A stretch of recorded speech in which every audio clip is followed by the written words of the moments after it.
जो माया को, ईश्वर को और अपने स्वरूप को नहीं जानता उसे जीव कहना चाहिए। जो कर्मानुसार बंधन और मोक्ष देने वाला है, सबसे परे और माया का प्रेरक है, वह ईश्वर है।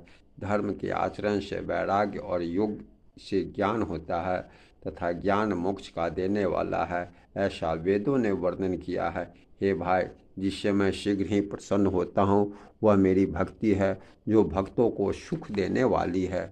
वह भक्ति स्वतंत्र है, जिसको ज्ञान विज्ञान आदि किसी दूसरे साधना का सहारा अपेक्षा नहीं। ज्ञान और विज्ञान तो उसके अधीन हैं। हे तात, भक्ति अनुपम एवं सुख की मूल है और वह तभी मिलती है जब संत अनुकूल प्रसन्न होते हैं। अब मैं भक्ति के साधन विस्तार से कहता हूँ। वह सुगम मार्ग है जिससे जीव मुझको सहज ही पा जाते हैं। पहले तो ब्राह्मणों के चरणों में अत्यंत प्रीति हो और वेद की रीति के अनुसार अपने वर्णाश्रम कार्यों में लगा रहे। इसका फल विषय ओ से वैराग होता है। तब वैराग होने पर मेरे धर्म भागवत धर्म में प्रेम उत्पन्न होगा।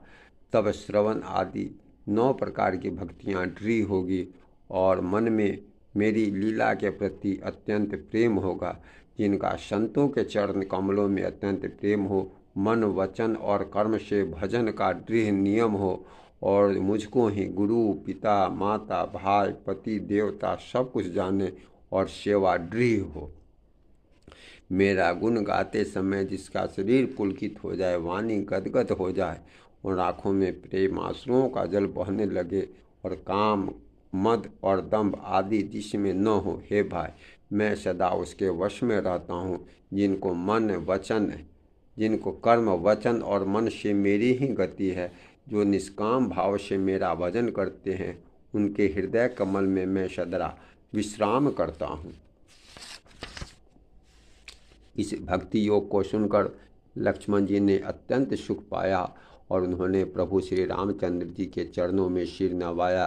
इस प्रकार वैराग्य ज्ञान गुण और नीति कहते हुए कुछ दिन बीत गए।